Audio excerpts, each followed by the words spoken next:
Akhirnya gue memutuskan kuliah nih. Iya, jadi kita Sedih dapat deh. beasiswa, terus akhirnya gue mikir, gue mau balik kampung, mama udah nyuruh, udah pulang aja gitu. Terus gue mikir, gue balik mau ngapain gitu, gue nggak bisa kerja PNS gitu.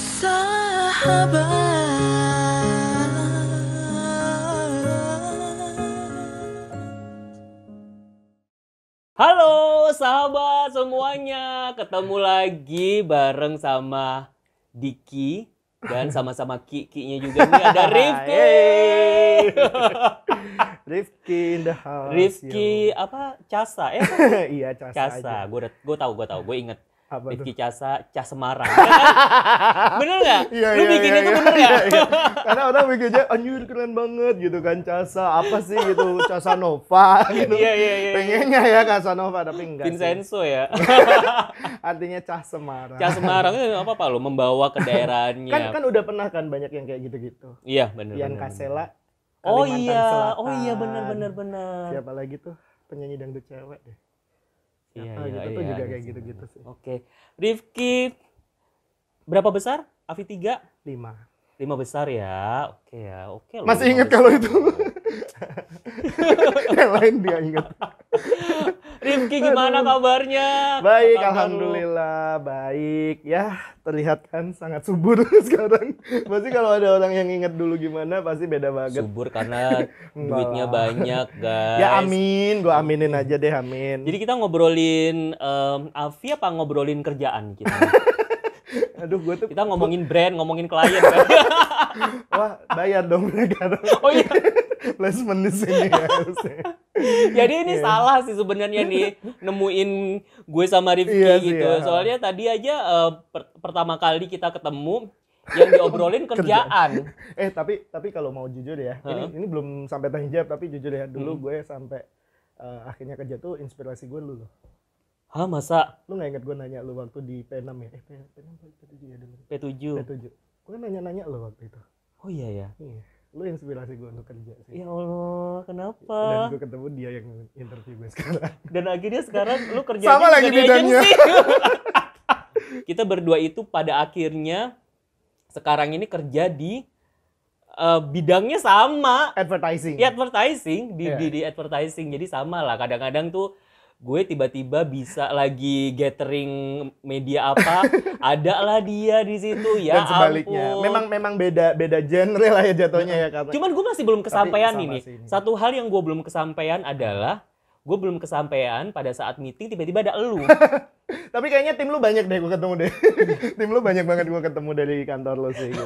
Kebetulan nge-handle brand yang sama. Gitu. Iya benar. Oke, nah sekarang udah kita tanya sibuk apa sekarang, Rifki? Oke, ya tadi yang kayak gue bilang ya sibuk kerja di kantor. Oke. Terus ya sibuk itu ngurusin klien-klien gue.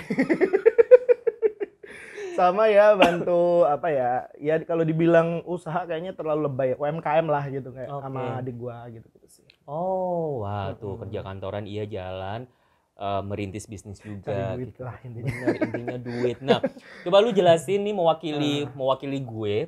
Coba jelasin kerjaan lu tuh apa di mewakili gue. Karena sama. Iya juga sih. Ya sebenarnya kerjanya kayak tadi dibilang kita di advertising ya. Cuman kan bedanya kalau di gue itu lebih kayak kita yang create brand strateginya, strategi komunikasi, specialty-nya tuh di digital, which is makanya gue kayak pas ngelihat anak-anak AV1, kakak-kakak senior ini terus tiba-tiba ghost digital gitu kan.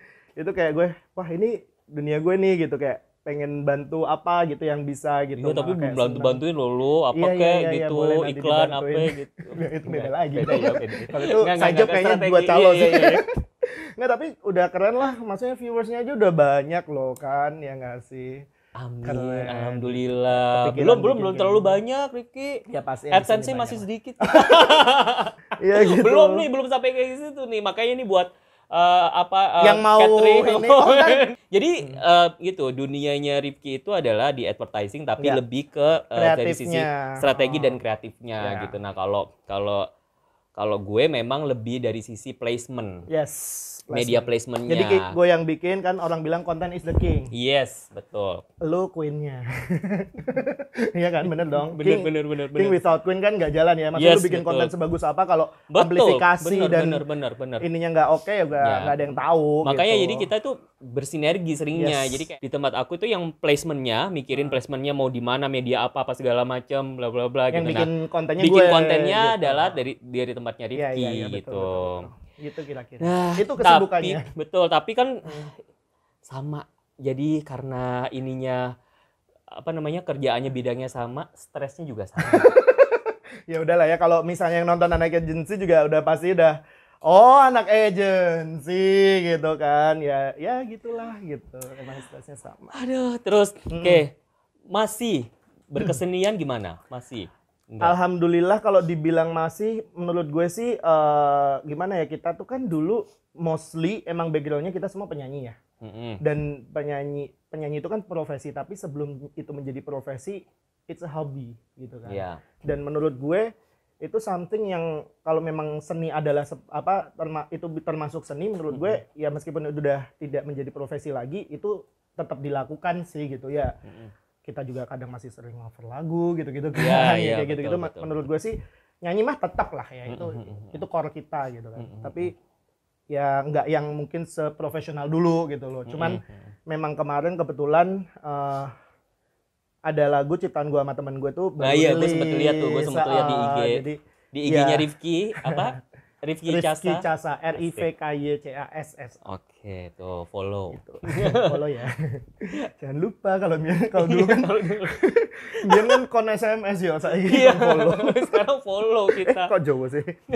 Ya gitulah. Oke, ya jadi lagu ciptaan lu kemarin gua sama temen gua sih berdua sih. Oke.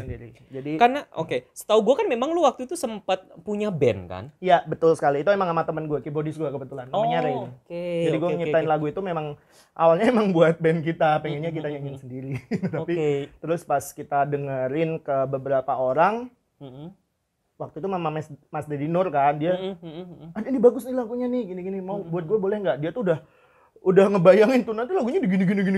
Loh, zaman tahun berapa itu? Itu 2000, waktu kita Ali Topan sebelum itu deh kayaknya, bahkan 2010. Ya, Ali Topan kan pas Ali Topan gue udah band tuh. Oh iya. Iya kan, itu kan, itu udah ngeband gue. Nah itu pas itu kita mau siapin album kedua, karena album pertama udah rilis tuh sama band gue. Jadi lagu itu sempat jadi single band lu. Band apa namanya? Ernesto namanya. Ernesto. Jadi belum sempat rilis. Oh, lagunya belum rilis di sama band gue belum, tapi kemarin memang sempat gue upload di Spotify. Oh iya. Gitu. Jadi memang ya udah yang nonton cuma berapa biji sih. Belum terkenal juga. Dan memang gue sih ngerasa kayak aransemennya ya memang pada zamannya gitu kan. Kalau dibanding yang si aransemennya yang sekarang ini jauh lah. Dibikinnya gitu. Versi sekarang grande gitu ya. Banget. Terus penyanyinya juga si Kevin gila sih, suaranya kayak ya anak sekarang banget gitu lah, kayak dapet pula gitu. Jadi ya terus kerja sama Amarans lagi kayak gitu.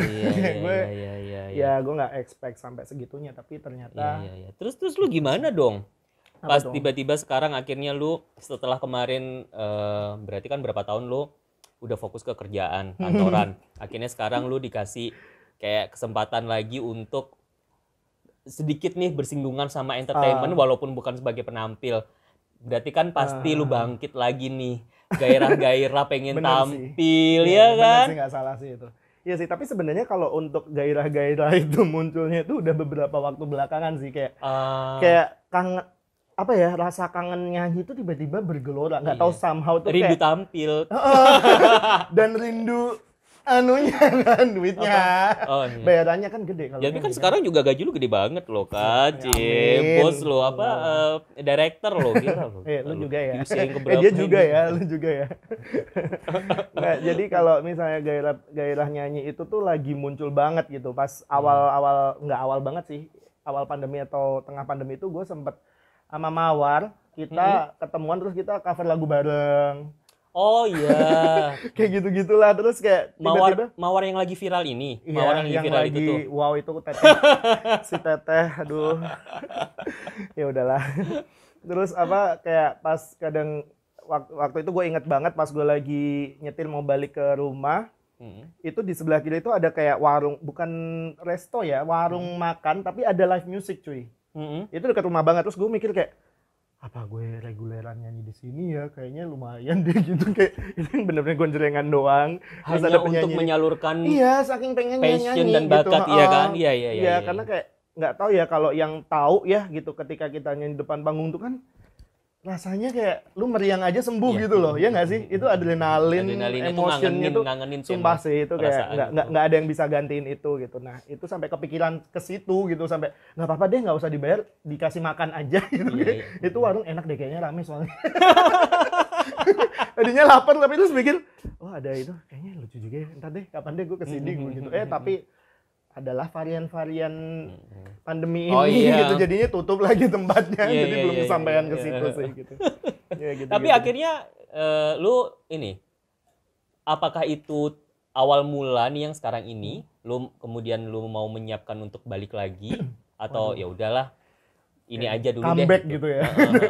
Kayaknya itu terlalu gede ya kalau plan comeback lagi gitu, karena ya sekarang ya lu tau lah kerjaan kita gimana ya, kayaknya agak susah kalau ditinggal di Sambi kayak begitu gitu ya. Cuman yang pasti ya nggak akan berhenti lah berkesenian gitu. Yang pasti nggak akan berhenti nyanyi, nggak akan lah.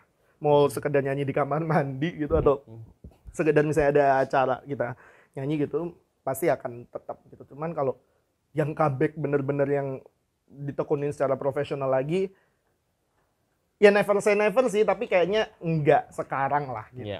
Karena kemarin sempat balik ke Semarang juga dibilang, udah lu di Semarang aja nyanyi gitu-gitu. Karena di Semarang tuh kayak penyanyi cowok masih kurang enggak sebanyak itu gitu, dan lu bisa join gitu-gitu sih. Secara persaingan juga gitu-gitu kan, kalau di lokal gitu masih di daerah tuh lebih bener ya. Gitu. Ya kayak gitulah, tapi ya nggak tahu lah, masih belum tahu sih.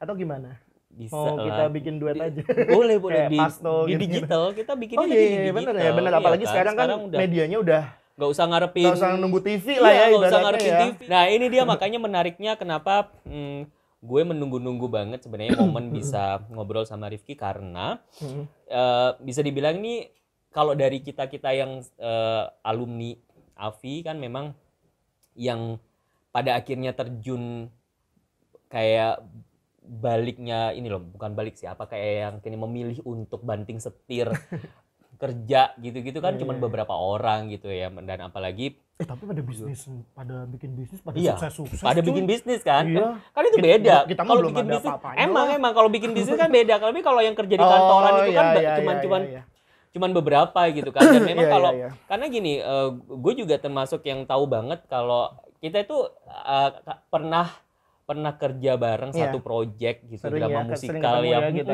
sering ketemunya gitu, drama musikal yang lama. Gue aja pas konser nyanyi lagu elu. Apa sih judulnya? Pergi begitu saja. Ya kan? Bener kan? Itu gue nyanyi lagunya dia loh. Dan soalnya banyak juga yang dulunya ngefansnya sama gue pas di angkatan 3 ngefansnya sama lu. Ade kagak. Oh iya, Ade enggak ya, Bo? Ade Leo. Leo banget Ade mah. Iya. Aku mah apa di mata Ade? Bingung gak ya yang Ade? Mungkin tahu kali ya Ade siapa ya? Siapa yang nggak tahu Ade Afi? Bukan Ade 2005 ya. Tapi ini Ade. Afimania. Nah, berarti kalau dari perjalanan karir elu nih Rifki, kayak gue kan taunya gini, 2011 kita masih kerja bareng. Iya. Terus habis gitu udah nih kita yang musikal udah, itu ya maksudnya. Musikal. Nah terus habis gitu gue udah nggak tahu lagi gitu, karena gue pun juga udah ini. Nah kalau dari perjalanan lu itu sampai di sebenarnya lu gini, lu sampai di tahun berapa sih akhirnya lu masih berkarir di entertainment gitu, dan di tahun berapa sampai akhirnya lu kayak udahlah udah gitu. ya gitulah. Kalau abis AFI itu akhirnya gue tuh kayak masih lah off air tuh ya. Pendapatan terbesar kita off air ya. Betul. Terus gue sempat syuting buat FTV Malaysia gitu. juga. Oh, Astro ya waktu itu ya? Bukan. TV 9 atau TV apa gitu. Gue lupa. Itu terus akhirnya gue memutuskan kuliah nih. Iya, jadi kita dapat beasiswa, terus akhirnya gue mikir gue mau balik kampung. Mama udah nyuruh udah pulang aja gitu. Terus gue mikir gue balik mau ngapain gitu. Gue nggak bisa kerja PNS gitu kan, karena bokap gue PNS gitu. Terus kayak kalau bisa jadi PNS aja gitu, ngapain ya gitu, nggak deh gitu. Terus gue pikir gue ingat kalau kita dapat beasiswa, jadi akhirnya gue kuliah tuh. Gue ambil tuh beasiswanya, gue kuliah di kampus yang pinggir tol itu. Tapi ya alhamdulillah sih dari situ kayak ngebuka opsi sebenarnya kalau gue bilang. Jadi saat itu gue ngebuka opsi, jadi kayak oke, gue sekarang udah ada gelar nih, gue mikirnya gitu ya, karena kita masih di Indonesia ya, masih sangat melihat itu. Yes, betul. Jadi ya udah, at least gue ada peluang lain gitu kan. Tapi gue masih tetap pengen berkarya lah, karena masih nggak kebayang, aduh masa gue kerja kantoran sih gitu, kayak masih nggak bisa deh kayaknya ngebayangin duduk di depan komputer gitu kan dulu, nggak deh gitu kayaknya. Terus kayaknya itu kita ketemu di Alitopan musikal. Nah habis musikal tuh sebenarnya gue ikut Mas Yofi audisi. Oh iya, Lima Romeo. Tahu. Iya benar. Ya, cuman jiper cuy. Itu kan masih muda-muda gitu kan. Ya lu kan waktu itu kan muda masih. Udah tua lah. Ya masih dibanding mereka gitu kan. Oh iya. Karena ada Patudu anak idol itu dia tuh juga angkatan 2 atau satu atau 2 angkatan gua di Semarang dulu. Jadi di Semarang tuh ada Bintang Radio gitu kan. Dia 1 atau 2 angkatan di bawah gua gitu. Terus kayak aduh kayaknya gue udah enggak deh gitu, kayak udah it's tapi kan fisik masih kayak anak muda lu. Iya, makanya sampai sekarang kan. Makasih loh. Iya itu. Terus akhirnya itu sama Mas Deddy Nur tuh juga, karena memang waktu itu Mas Deddy Nur sempat udah deh ikut manajemenku aja gitu. Sempat jalan lah beberapa waktu, terus gue pikir kayak aduh kayaknya udah deh gitu. Nggak tahu sama kayak nggak ada apa-apa, kayaknya ini deh, kan gue nanya-nanya lu yang tadi gue bilang kan, itu gue nanya-nanya lu tuh pas selama kita musikal. Iya lu lupa kan. Ya gue nanya gimana sih kerja gitu, lu happy? Terus karena waktu itu gue udah kerja di Atswara. Di Atswara kan. Terus lu ceritain ya enaknya gini gitu. Iya gitu ya. Terus akhirnya gue yaudah deh, gue decide untuk menggunakan ijazah gue kuliah gitu kan. Tapi ya gitu, kagak ada yang nerima cuy. Gue ngelamar kayak udah puluhan, beneran kagak ada yang manggil gue interview cuy. Gue waktu itu nggak ngerti cara bikin CV, cara bikin apa itu. Gue tulis pengalaman apa, AVI. Nggak ada yang manggil. Sumpah ada satu perusahaan gede lah, ada apa sih, asuransi gede di Indonesia itu manggil interview ya. Gue nggak ngerti ya etika aja gimana apa segala macam. Gue datang dengan kemeja putih, sisa-sisa baju manggung, kebayangkan loh, dengan sopan lente dengan style manggung, karena ya gue punyanya itu gitu, kayak gue kayak ngapain gue beli, orang paling ini cuma sehari kan buat interview doang gitu kan. Dan gue juga gak kebayang interview itu suruh ngapa, itu dikasih pertanyaan juga kayak gue jawabnya kayak sangat membanggakan experience gue di AVI. Terus kayak mungkin mereka juga kayak ya oke, lu nyanyi gitu terus gak kepake gitu kan, kayak terus tapi apa gitu kan. Tapi gue juga alhamdulillah IPK gue juga bagus kok gitu. Tapi kan mungkin bukan itu yang dibutuhkan, jadi akhirnya ya udah sekali itu. Jadi dalam waktu 3 bulan pertama itu nggak ada yang manggil, cuman satu itu yang manggil gue interview. Gue kayaknya siding udah kayak 30-40 CV deh ke semua perusahaan yang ada gitu, dan gue nggak ngerti gue mau jadi apa sebenarnya. Terus adalah satu yang manggil, ya udah akhirnya pas masuk ke situ ya udah deh gue iyain aja. Bahkan tuh gue tuh gaptek ya, gue segaptek itu dulu ya.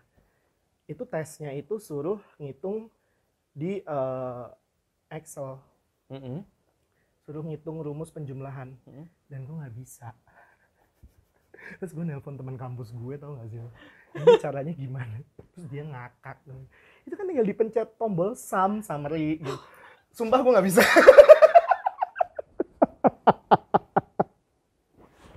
Udah gue bego banget deh pokoknya. Untung nama kampus lu tadi nggak lu sebut. Iya. Tapi kalau temen gue itu tahu, dia udah tahu lah gue, lu ngakak aja, lu ngapain sih gitu ya. Pokoknya itu kebodohan gue dulu lah gitu. Tapi akhirnya gue diterima. Karena si bos gue waktu itu tahu kayak kita mau handle brand yang lifestyle sekali dan kayaknya cocok sama lo gitu. Kliennya tuh sangat lifestyle lah, sangat gaul gitu. Padahal gue juga nggak gaul-gaul amat ya gitu. Tapi dia ngerasa kayak background gue itu cocok buat kliennya gitu. Oh ya udah, kayaknya gue start dari situ. Terus itu agency cuy. Oh, itu Itu udah agensi, agensi tapi waktu itu lo. bukan agensi sekarang ya, kreatif itu lebih agensi untuk database. Oh, oke. Itu tapi begitu dealing gaji, Mm-mm. gue nangis sih cuy sampai rumah. Kayak ya Allah, gue dulu nyanyi dibayarnya segini, ini gue kerja sebulan setiap hari masuk dibayarnya cuma segini, ini buat cicilan mobil gue aja nggak cukup. Itu kan gitu kan kayak. Tapi terus kayak teman-teman gue, Begitulah. iya kan, tapi teman-teman gue alhamdulillah tuh pada support, kayak mereka ngingetin kayak, Mm-mm. ya lu kalau kerja di kantoran gitu coy, mungkin Mm-mm, awalnya gitu, mm-mm. tapi nanti lama kelamaan juga akan gede, toh juga lu masih tetap bisa nyanyi kan gitu. Iya. Terus ya gue mikirnya kita kan survival ya, Yes. survival mode kan di situ kan, Betul, kayak betul. nggak mungkin tetap gue dengan hidup dengan gaji segitu doang gitu. Mm-mm, Jadi kayak mm-mm. ya udah gue tetap nyanyi waktu itu, gue masih Oh, waktu jadi itu. masih jalan paralel Ya, ya, ya. gitu. Terus sampai gue ganti kantor, pindah kantor segala macem. Gue nggak sering pindah sih, kayak baru 3-4 kali doang. Sempat ke brand tapi nggak cocok rasanya. Iya ya udah sampai akhirnya paralel jalan nyanyi sampai di titik yang kayak udah nggak sanggup. Capek banget, badannya nggak sanggup. Bukan capek apa ya, tapi memang kayak kerjanya kan tahu sendirilah ya di agensi kayak gimana. Gue nggak sanggup karena sempat dulu diajak sama Kak Miki untuk reguler di Kemang.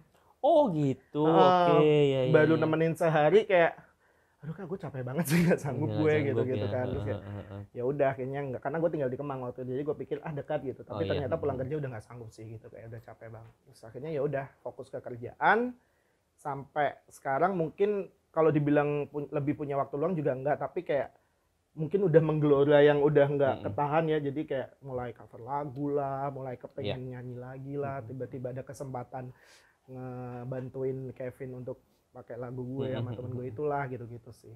Nah, menurut lu keputusan lu saat itu untuk banting setir ke kantoran, menurut lu kalau lu sekarang ya flashback ke waktu itu, pilihan yang tepat atau enggak, atau lu ada penyesalan? Sebenarnya kalau dibilang penyesalan enggak, tapi gue tuh selalu gini loh, gue tuh emang orangnya agak aneh mungkin ya, gue selalu berpikir kayak kalau misalnya enggak dulu gimana ya gitu loh. Penasaran. Tapi kalau menyesal enggak, gue sangat embrace apapun yang gue alami dan datang ke gue sangat menikmati. Dan mau itu baik, jelek, buruk, yang bikin gue jatuh tersungkur apa, menurut gue itu proses. Menurut gue itu proses gitu. Tapi gue selalu overthinking anaknya, tiap malam gitu kan suka mikir gitu, mau tidur yang bikin akhirnya jam 3 baru tidur gitu ya, padahal cuman bengong gitu. Itu kepikir sih sempat kayak, kalau misalnya gue dulu nggak gini gimana ya gitu loh.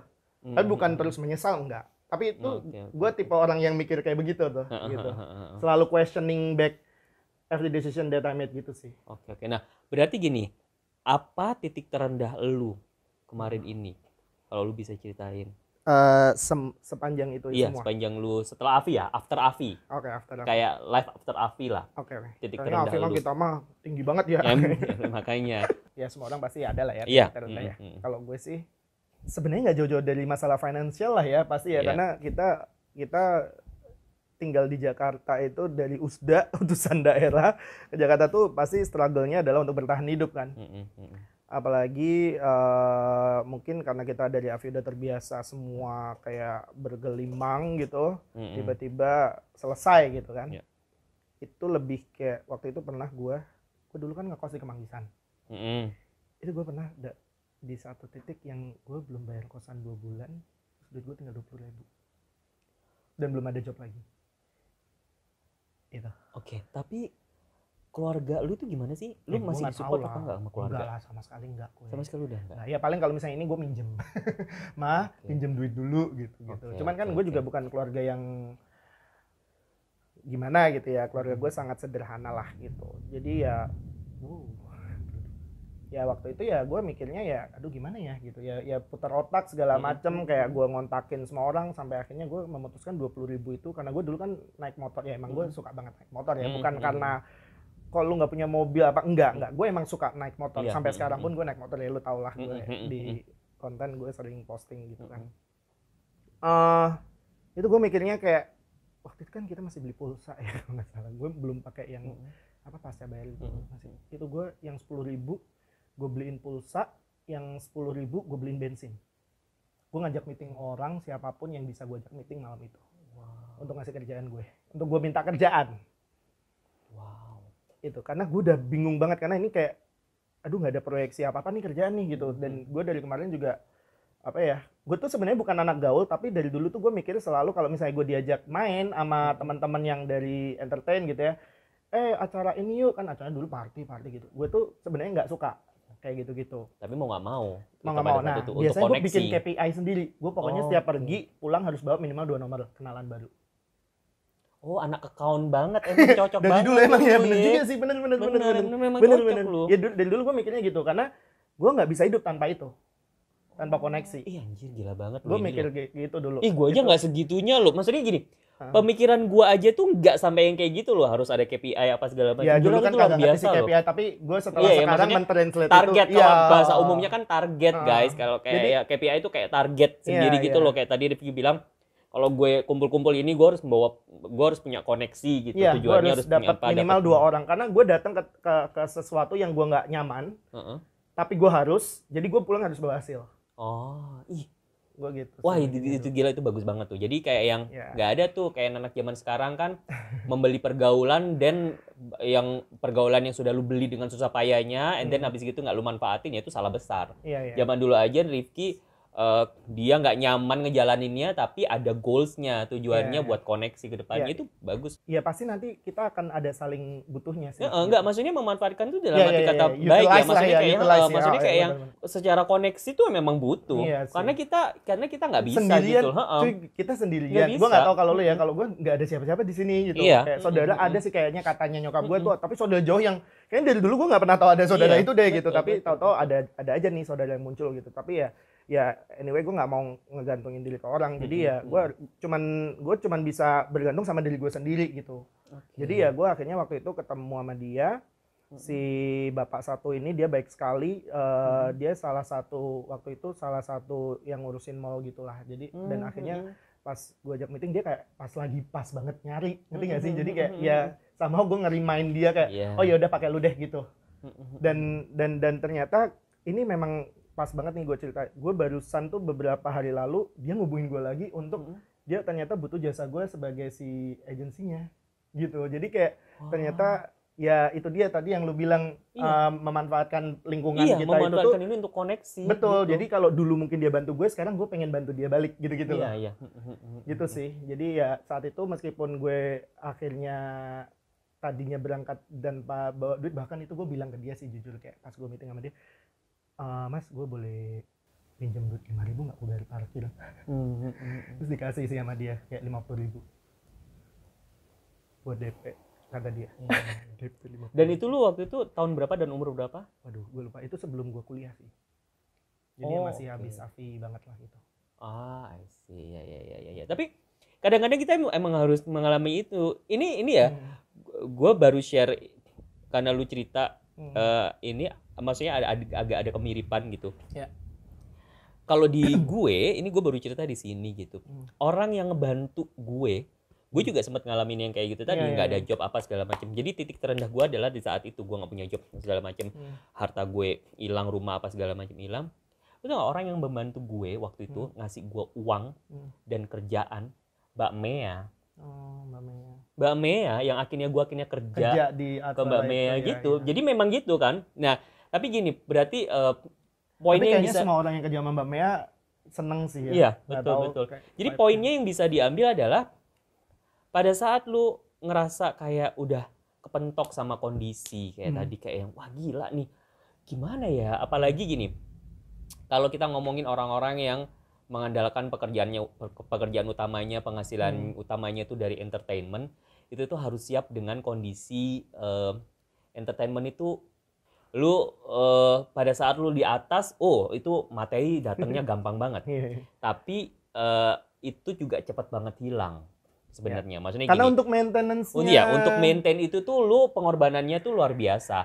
Yang bisa diambil dari perjalanan Rifki adalah dia dengan umur yang masih muda, dia nggak nyerah, guys. Jadi dia ya itu juara banget loh. Dia juara banget loh, kontak orang segala macam, ketemu, ngobrolin masalah opportunity kerjaan di anak seumur itu, manfaatin duit yang tinggal 20.000, dia manfaatin sampai akhirnya dia dapat kerjaan. Gila Sedih sih. tapi. Itu tuh. Tapi sedih sih nginget lagi. Tapi Sumpah keinget langsung kayak ke tapi flashback. iya kan? Iya kan? Tapi Iya, itu kan iya. kayak yang fase hidup yang makanya nih ini nih kisah hidupnya masing-masing dari kita gitu-gitu itu tuh pasti menginspirasi semuanya gitu loh. Jadi orang kan mikirnya kita anak-anak muda, oh dikasih Cuman hura-hura. popularitas segitunya pas segala macam ini. Oh, mereka nggak tahu kisah Iya, hidup iya. yang kita alamin Soalnya segitunya. gue tuh ingat banget dik kayak dulu tuh Mas Hari pernah bilang, Mas Iya. Hari Tulang. Mm-mm. Jadi ini juga sebenarnya gue pengen meluruskan apa ya cara kita melihat ya dari peserta-peserta ajang pencarian bakat kayak kita kan sebenarnya banyak banget. Gue mah kayak ini mungkin kisah nggak seberapa lah dibanding yang lain gitu. Pasti banyak sekali yang punya pengalaman yang lebih heboh dan mungkin jauh lebih gimana gitu. Tapi Mas Ari itu dulu pernah bilang, ini kamu pas lagi di asrama tuh, ini kamu tuh lagi disorotin lampu. Lagi banyak banget yang nyorotin, yang ngebantu kamu supaya kamu bersinar. Yang lebih penting nantinya adalah ketika lampu itu semua mati, kamu masih bisa bersinar atau enggak? Itu tuh enggak sesimpel itu gitu loh. Yeah. Ini tuh kisah hidup kita masing-masing sebagai individu dan manusia gitu kan. Dan AFI itu proses di situ tuh adalah salah satu fase yang kita alamin masing-masing. Jadi setelah AFI-nya selesai, kehidupan kita tuh masih jalan gitu. Yeah. Bukan berarti kita udah nggak jadi artis yang terkenal lagi terus kita stop proses development diri kita gitu. Enggak gitu. Lu sebagai sekarang nih, lu pernah mengalami jadi finalisnya, ikut ajang pencarian bakat yang sukses banget. Terus habis gitu sekarang bahkan lu kerja di advertising, di kreatif. Nah, kalau itu semuanya digabung nih perjalanan hidup lu, pengalaman-pengalaman lu, terutama nih spesifik buat mungkin ada yang pengen nih jadi kayak kita ikut ajang pencarian bakat gitu. Apa ya? Ya kalau lu punya mimpi ya kejar gitu. Karena ya itu mimpi lo gitu dan talenta itu tuh sesuatu yang lu tuh dikasih dari Tuhan. Gitu dan menurut gue lu akan menurut gue lu akan menjadi orang yang tidak bersyukur kalau lu tidak memanfaatkan atau tidak menggunakan talenta itu gitu loh. Dan ya hopefully yang baik ya gitu, maksud gue ini yang baik gitu. Jadi ya kalau emang ada kesempatannya ikutlah gitu. Dan tapi menurut gue kalau sekarang juga nggak harus nunggu ajang-ajang gitu ya, kayak lu bisa jadi bintang dengan cara lo sendiri karena medianya sekarang udah sangat. Nah sekarang kalau dari sisi sekarang kerjaan lu sekarang ini, dari sisi pekerjaan ya jadi apa ya kita jadi orang harus punya integritas yang pasti. Mau apapun yang lu kerjakan, mau apapun yang lu tekuni, itu kita harus punya integritas karena itu yang akan ngebedain lo dengan yang lain yang harus lo pegang. Dewasa banget lo ya Rifki sekarang ya, adik Rifki ya. Enggak kok, gue masih tetap cuawan juga. Cuman ya mungkin itu sih kalau gue mikirnya dewasa tuh kayaknya nggak harus yang gimana gitu ya. Yang penting kan gimana. Tapi dari pemikiran, dewasa orang bisa ngeliat dewasa itu dari pemikiran, dari cara dia menyikapi apa segala macam. Enggak dari omongan-omongan lu tuh udah terbukti, udah kelihatan kedewasaan lu gitu. Udah ditempa berbagai macam cobaan dan didera-dera sama masalah ya. Aduh Rifki, thank you. Sama-sama. Dalam waktu dekat ini apa nih? Masih tetap fokus di kerja atau udah mulai mikir-mikir apa sama teman-teman AFI 3 mungkin? Anak-anak AFI 3 tuh plan sih kita ada gitu ya. Cuman emang agak susah karena kita udah banyak yang mencar juga kan. Tapi kebetulan gua, Kak Sally sama Suta tuh tinggalnya tuh nggak terlalu jauh. Sama Intan juga nggak terlalu jauh. Jadi kita tuh pengen banget bikin sesuatu. Cuman ya belum tahu deh ini kejadian. Semoga bikin. Semoga ya dengan kayak gini jadi makin semangat juga sih. Iya, gitu. betul harus. Ya wes, sukses Rifki. Sehat-sehat thank you. Sehat kakak-kakak senior ini. Berkumpul-kumpul terus. Pokoknya kita semuanya sesama teman-teman AFI satu keluarga, kita harus maju bareng-bareng.